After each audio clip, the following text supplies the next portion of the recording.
everyone, and welcome to the Debrief on ABC News Live. I'm Kimberly Brooks. Thanks so much for joining us. We're giving you a recap of night 2 of the Democratic debates in Detroit. Plus, we're on the ground in Ohio for President Trump's rally in Cincinnati, and we're checking in on Sweden for day 2 of A$AP Rocky's trial. But first, here are your headlines. U.S. officials now say they believe the son of former al-Qaeda leader Osama bin Laden is dead. Sources say it's unclear when or where Hamza bin Laden died. Texas man who died in police custody after calling 911 for help. Newly released video shows the final moments of Tony Tempa's life as police officers appear to ignore his desperate cries while he's pinned to the ground. Please let me go, please.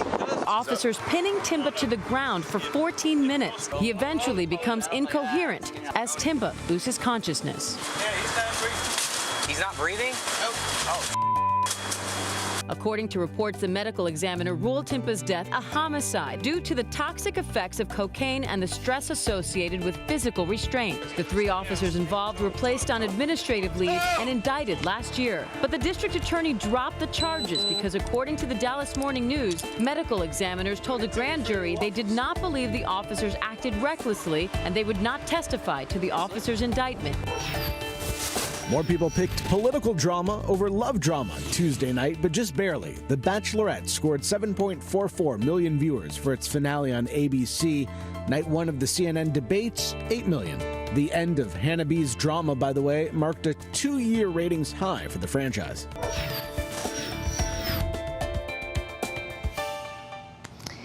You're dipping into the Kool-Aid and you don't know the flavor. That was a comment by Cory Booker that had Twitter on fire and one of many memorable moments on night 2 of the Democratic debate in Detroit. So take a look.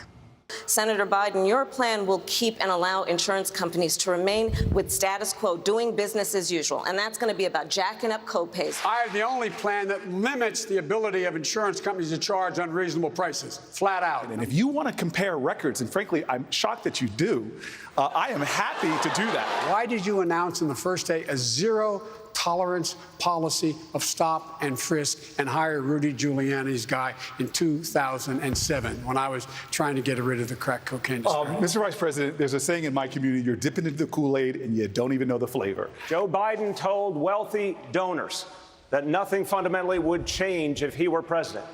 Kamala Harris said she's not trying to restructure society. Well, I am. Now, Senator Harris says she's proud of her record, but I'm deeply concerned about this record.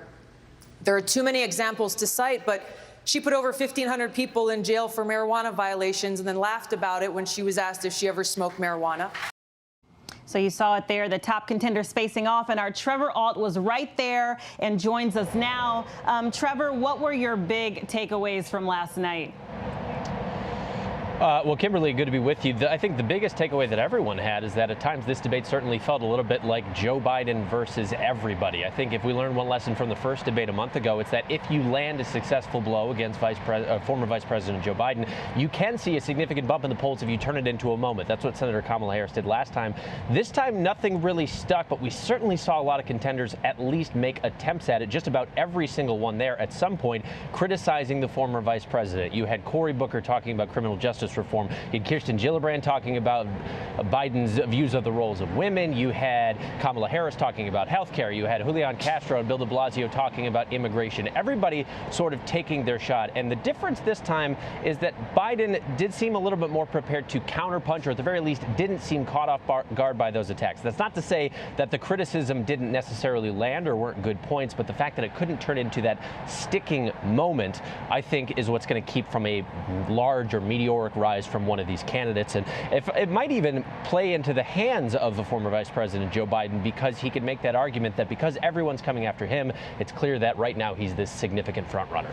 Yeah, and aside from everyone attacking or trying to say something about Joe Biden's past, were there any other moments that stuck in your mind? Sure. I think that definitely you saw a huge shift in how Senator Kamala Harris was able to handle this debate. The last time she could largely stay on the offensive because she was slightly a lower level candidate. Since then, she's elevated to the upper echelon, and she had to play defense a lot more frequently. You heard some of the criticisms from Representative Tulsi Gabbard talking about Kamala Harris's record as a prosecutor. There was a number of attacks that, while she was defending herself, it kind of kept her from rising and throwing some punches in the way that she did on the first debate. And then also what stuck out to me is I keep being struck by the difference between the Republican Party and the Democratic Party, specifically that the Democratic Party has no people that are considered sacred. They would repeatedly attack former Vice President Biden for the policies of the Obama administration, a man who is very largely popular both among the moderate Democrats and the progressive Democrats, and we're not even one presidential term away, but they were openly criticizing some of his health care policies, some of the immigration policies as well, which is something that I think the Republicans with, say, Ronald Reagan would never do, even if they disagreed with some of the policies. So I thought that that was interesting, is that Vice President Biden, who has gotten some criticism that he hasn't gotten an endorsement from the president that he served directly under, is also getting criticized for some of the actions that were taken under that administration. Yeah, it's pretty interesting. And before we go, do you think the majority of these 10 will make it to the next debate? I would say that that's pretty highly unlikely. So essentially the qualifications for the next debate in September in Houston are doubling in their capacity in terms of polling numbers and in terms of donors. You need 4 polls with 2%, and you need 130,000 donors. Right now, only 7 or 8 candidates have qualified for that. I think this field is going to be cut in half. And I do think that the party might actually benefit from that, because 20 candidates over 2 nights with more candidates not even making it to the field is a lot to handle, even for people who are very plugged into politics. The voters that I have talked to almost unanimously are saying that it's too early for them to pay attention, that they essentially are waiting till it gets whittled down until maybe 4 or 5 or a few more candidates. And so this next step, while you're going to see a lot of the people who made their final attempts on the stage in the past 2 nights, they're going to be left behind for that next debate in September. All right, Trevor Noahs right there in Detroit. Thank you so much. And we want to continue the recap. I want to bring in Zareen Shaw and Beatrice Peterson, who covered the Harris campaign. Beatrice, I'll start with you right off the bat. You had Joe Biden greeting Kamala Harris and saying, "Go easy on me, kid." It seemed like a lot of people weren't happy with that. No, there was some reaction on social media where people were saying that maybe it was a little bit condescending. We spoke to Senator Kamala Harris last night, and we asked her, what does it mean? She said, well, it just meant go easy. We pushed back and asked, well, did that mean that you went easy? She said no, she was not going easy on the ex-vice president. Yeah, and Zareen, I think last night was the first time you actually saw Kamala getting questioned about her own record when she was a prosecutor, this time by Tulsi Gabbard. What did you think of that moment? You know, it was really fascinating because Gabbard had been teasing for a while that she was going to do this. She had mentioned and dropped hints, and Kamala Harris really didn't seem to be as prepared for it as we would have thought based on what we saw in her first appearance. So Gabbard specifically said that that Kamala appeared to be very proud of her record, that she was going to be a prosecutor president, and in fact, Harris has touted that. She said that she's the one who can prosecute the case against this president, using her years as a prosecutor as a good thing. But Gabbard, definitely mentioned how she, during her time as Attorney General, put people behind bars for marijuana infractions, refused to free someone from prison until the courts actually forced her to, things like that. Harris later on came out and said that she expected to get hit. It certainly didn't maybe seem that way based on some of her reactions last night, and that she was expecting to get hit specifically from people who were polling between 0 and 1%, and it didn't seem that a lot of people on social media like that reaction either. But this is the thing. Harris is a top-tier candidate right now. It's unclear really if Gabbard is going to get what she needs to move herself to a third debate by this attack, but she certainly is getting a lot of attention and a lot of press from what she did last night. And Beatrice, again, Biden was getting everyone on that stage talking about his past. Do you think that's actually going to matter to voters? Well, the voters he's not a stranger to a lot of voters, so I'm not sure. A number of people have I've asked a lot of voters, you know, well, has his past with segregationists been a problem? They said, well, times have changed. And it's interesting. I was in Essence a couple of weeks ago, and I asked a lot of black voters, particularly black female voters. And I said, well, what do you think about this back and forth between Senator Harris and Biden? A number of them have said to me, well, we don't like the prosecution background. So it's interesting. We'll just have to wait and see. I think a lot of voters, though, are still waiting to hear more from the candidates and are looking forward to the third debate coming up in Houston. And Zareen, before we go, we saw you last night doing the coverage. You were packed tight in that spin room. I was, and in fact, I think I even lost an IFB. You can see me struggling a little bit here. It was crazy out there. It was called the spin room. You were literally spinning around. You're packed elbow to elbow between people. I was in LA for 3 years before I was out here, and so I've covered a lot of red carpet events. There was definitely a red carpet, right? There was definitely a red carpet there last night, but it was nothing like the kind of organization that you're kind of used to with these big events. We were 6 people deep. Beatrice was actually my body woman, and she was trying to block people. So we could just get in with some of these candidates. We certainly got a lot of them for you guys last night, as I'm sure you probably saw. Yeah, it was great coverage. Zareen Shah and Beatrice Peterson right there in Detroit. Thank you so much. And I want to bring in Aaron Katersky, who's been leading the coverage of these debates, and want to break down the issues with you because healthcare was still a major topic last night, but kind of confusing, quite frankly, because everyone is trying to give their different iterations of Medicare for all. A full 45 minutes on health care, befitting its place in the polls as a top issue, Kimberly, among Democratic voters. And there was a bit of a struggle. It was Kamala Harris's biggest struggle, perhaps, to coherently and cogently explain what she means by Medicare for all, kinda, in 10 years. And Joe Biden pounced on that. He said 10 years. Yet makes you wonder, what's worth waiting for? And what do you do in the meantime?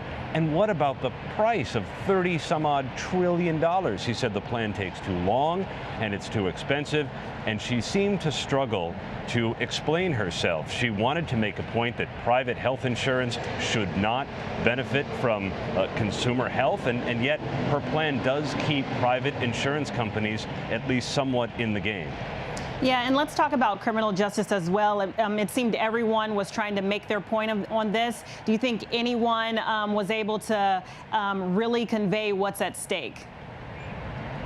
Well, it cuts a couple of different ways for the candidates. You heard Beatrice talking about the criminal justice issue. And for Kamala Harris, she got beat up by Tulsi Gabbard for her record in California on issues that are important to Democratic voters. Marijuana arrests, the degree of incarceration, and the death penalty. And she didn't really have an answer other than to say that she's proud of her record. But some Democratic voters clearly are not.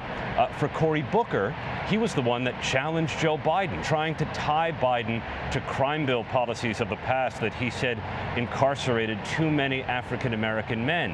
And Joe Biden then was able to take on Booker's reign in Newark as mayor when the police department was overseen by a federal monitor and didn't come out of that status until after Booker had left office. And that drew the whole, dip in the Kool-Aid type moment. So it was a good line, but it's hard to see how the issue knocked Biden off his game. And to go back to the past like that, for many Democratic voters who are trying to look forward, it was hard to see where any new policies may come up. Yeah, and just quickly, lots of talk about climate change, no mention of gun control. And that was a surprise, given the 3 recent mass shootings in Gilroy, California, in Brooklyn, New York, and in Philadelphia. They talked about it a little bit on the first night of the debate, but the Brady campaign and other gun control advocacy groups were really upset it didn't come up on the second night, especially with those mass shootings so prominent in the public's mind. And even when it did come up on the first night of the debate, Kimberly, a lot of the candidates didn't seem to have an answer. It's not an issue that Democrats like to talk about. They know it's going to give them fits in the general election. All right, Aaron Kontersky right there in Detroit as well. Thank you so much for everything. We appreciate it. And guys, in the meantime, President Trump will be in Cincinnati, Ohio for another campaign rally, the first since his audience chanted, "Send her back," in reference to Representative Ilhan Omar, creating a firestorm of racial controversy. So all eyes will be on this event tonight, and our Rachel Scott is right there. Rachel, as I said, lots of tension over these racist tweets in the last couple of weeks. What does that mean for tonight? Hey, Kimberly. Well, listen, we are in a new state. It's a different rally, but the conversation about race and racial divide around the president's rhetoric has not changed. The president will be coming here to Cincinnati. I have my backpack strapped to me because I've been out here talking to some supporters. You can already see them lined up here. Just a little bit of day in the life of an embed here. But the president has not stopped his attacks on congresswomen of color. It's been 2 weeks since those send her back chants ignited at his rally in Greenville, North Carolina. I was there covering it, talking to folks who said they were eager and excited to join the president in his attack on those 4 American congresswomen of color. But in recent weeks, in recent days, the president has ramped up his attacks on Representative Elijah Cummings and his district in Baltimore, calling the area infested. And so the president has not backed down on that. Last night, the Democrats obviously took the stage. You just spoke to some of our folks there that were there covering it. The folks here tell me they weren't even watching it. They aren't even paying attention. They're not worried about any of the Democratic candidates. But those Democratic candidates did accuse the president of having a political strategy around dividing the country around this issue, to unite his base. Now, I asked the president's campaign about that very thing. I asked the president's campaign, is your strategy to divide Americans around racial lines? And they tell me no. The president's attacks, they say, are centered around the record and what they say about America, not about race. And they even pointed me to the fact that the president has criticized other members of Congress that are not people of color. Kimberly? And Rachel, before we go, other than this racial controversy, can you get a sense of what else is important to his voters there in Ohio? Yeah, well, it's interesting, right? The president ran.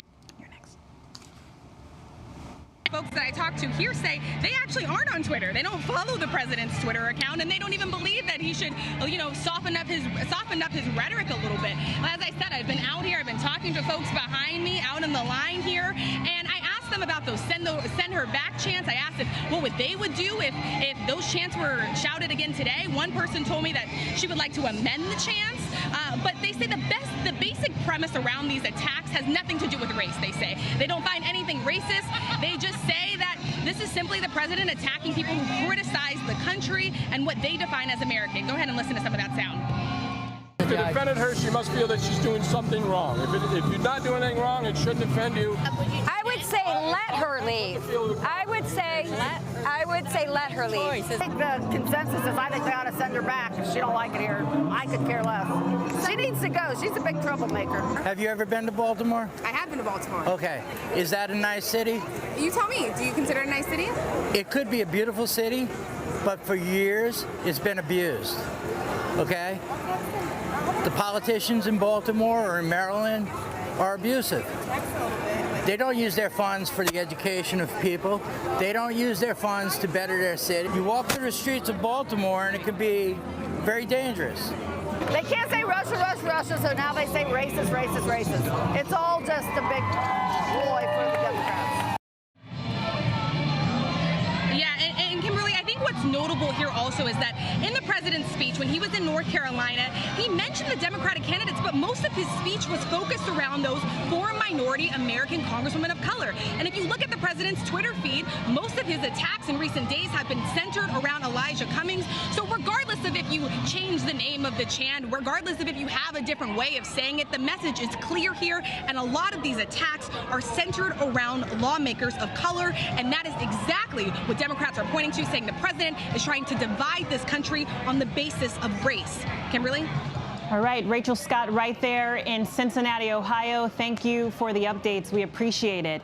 And guys, we're moving overseas to Sweden. It's day 2 in the trial for Grammy-nominated rapper A$AP Rocky, pleading not guilty to allegedly assaulting a man in Stockholm at the end of June. And today, he testified along with the accuser. This case has sparked global outrage and even had President Trump asking for his release, as he has been held in prison along with his 2 friends since this happened. So I'm really happy to be joined by Chuck Creekmur, who is the founder of allhiphop.com. Thanks for being with us. Thank you for having me. Let's just start. If convicted, A$AP Rocky would face 2 years in prison. Yes. Yeah. Absolutely.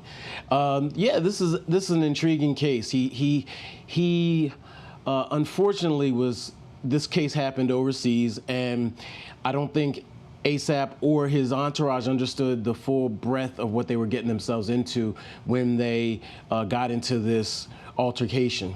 Yeah. Yeah. So he's in custody. He's been in prison with his 2 friends.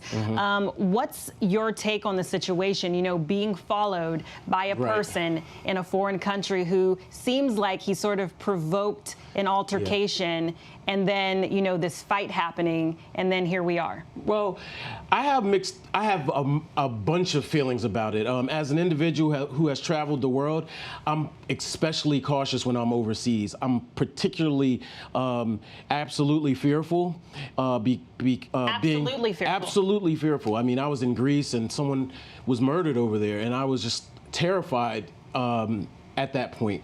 And to then think about being incarcerated overseas is frightening as well. But there's another layer, I think, with A$AP having security, with him being an internationally known and beloved celebrity. Perhaps additional measures should have been taken to protect him from even touching or having any sort of interaction with this individual. He did have a bodyguard. Yes, absolutely. And the bodyguard was assaulted as well. And he's the only one who hasn't been charged in this case. So I find that interesting. But at the end of the day, those individuals, bodyguards, and even entourage people are there really primarily to protect the artist. I think A$AP, I don't think he should be jailed. I don't think he should be incarcerated, and I think that he should be freed, absolutely. And I don't think he should serve any time over this. I mean, it's clear. I mean, the assailants are even under investigation themselves for assault and molestation, which sort of has a different connotation in Sweden than the United States. But nevertheless, I mean, these guys they're not innocent in this at all. Let's talk about how the hip-hop community has responded. People have brought up comments that he made about Ferguson, but here he is in a situation. Does that matter? I think people are also just wanting justice to be served. I mean, I've gone back and forth on that issue myself, and I think the comments he made were deplorable. I mean, I don't think they're unforgivable, and I don't think they're in any way related to this case. I think people oftentimes want to stick it to someone who's had this tremendous privilege, and when they're down, they want to kick them more. And at the end of the day, he's someone's son. Yes. He's someone's family and friend. And I've had my own interactions with young people, and we don't agree on a lot of things. But at the end of the day, I think we have to recognize that this is a larger issue and that he has to be treated like anyone else. In a legal form, ethically, I should say. Yeah. So today was day 2, and then the trial ends tomorrow. So we will see what happens. Chuck Creekmur, allhiphop.com. Thank you for joining us today. And guys, we move to Death Valley, California. A U.S. Navy F-18 fighter jet crashed and left 7 people on the ground with minor injuries. A search and rescue operation is underway for the pilot. So Kaylee Hartung is on the ground with more. Kaylee? Kimberly, today a search is underway for a Navy pilot after an explosive crash in a canyon in Death Valley. You can see this mountainous terrain behind me. Now, authorities say 2 F-18 fighter jets were training through a certified military training route when one of these planes crashed into a canyon wall. Smoke could be seen billowing from a steep cliffside as debris burned. Now, this all happened in a canyon in Death Valley known as Star Wars Canyon, known because of its likeness to the desert planet Tatooine in the Star Wars movies. And this is familiar training territory for military pilots. Flying low is an important skill set for them. These canyons provide unique opportunity and terrain to hone that skill. The location is also known to aviation enthusiasts because of the unbeatable views you can get of these fighter jets speeding through these narrow and colorful canyons. At the time of the crash, 7 tourists were among those watching nearby. 6 of them were treated here at this nearby hospital for minor injuries, scrapes and burns. Another was taken to a hospital in Los Angeles, still being held there for more severe injuries. As the investigation into what caused this crash continues and the search for that missing pilot, the popular overlook in Star Wars Canyon has been closed. Kimberly? All right. Thank you, Kaylee. That's devastating. Thank you for the updates.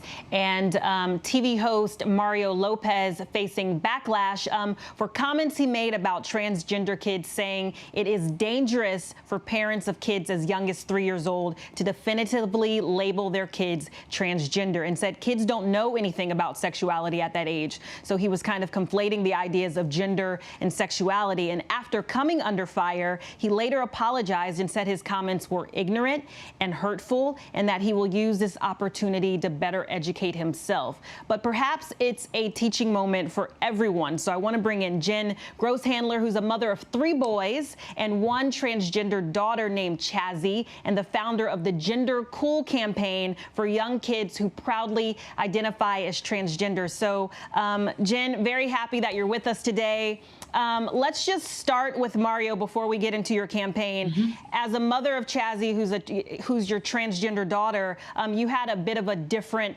understanding of what Mario meant.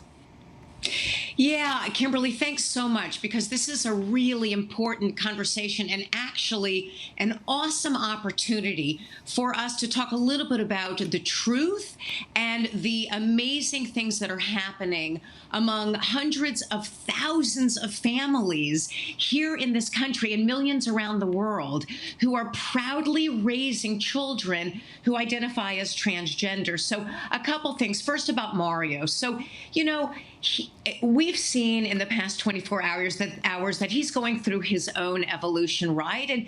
And he seems earnest about the fact that he's learning how important it is to surround all children with love and support, including those children who identify as transgender. So I want to thank you so much for bringing up the 2 areas that we need to kind of keep talking a little bit about. Let's quickly talk about gender identity and then quickly sexual orientation. So gender identity is who you are, right, in your heart and in your mind. It's your internal sense of self. Sexual orientation is kind of who you're attracted to, right? So when we talk about kids, we're talking about gender identity. So I can tell you, all right, so John and I are the parents of 4 kids. We've parented for like 22 years on this journey. And so when our youngest, Chazzy, was born, I want you to think about this. Chazzy was born into a household with 3 older brothers, a dad, even our dog is a boy, right? So this was a really masculine household. And Chazzy was born in a boy's body. But in spite of kind of this perfect place to raise boys, what we were expecting, this child went in the opposite direction. And Chazzy took 7 years, basically took us by the hands, and for 7 years really taught us from as early as she could speak, as she could communicate who she was. She is absolutely unequivocally our daughter, and the experience was so positive for us that, you know, our family decided that it was important for us to get involved on a national level to help folks understand in a way that's comfortable and cool who these young people are, and as thriving Yes. And I was just going to ask you, so you started the campaign. I was just going to ask you quickly before we go, in terms of like, if you could just tell people one thing that they need to know about transgender kids, because there's so many misconceptions, what would you say? What would be like your one-liner for that? That their beliefs, the way they're being raised, what's important to them, really those things are just not so different than any other kid. Yes. And so the name of your campaign, just so people know, Gender Cool, and they can go to gendercool.org, correct? Absolutely. Thanks so much. Thank you so much. We appreciate that. Everyone needs the education, so thanks for joining us today. And guys, thanks for joining us here on The Debrief, and we will see you tomorrow. ABC News, straightforward.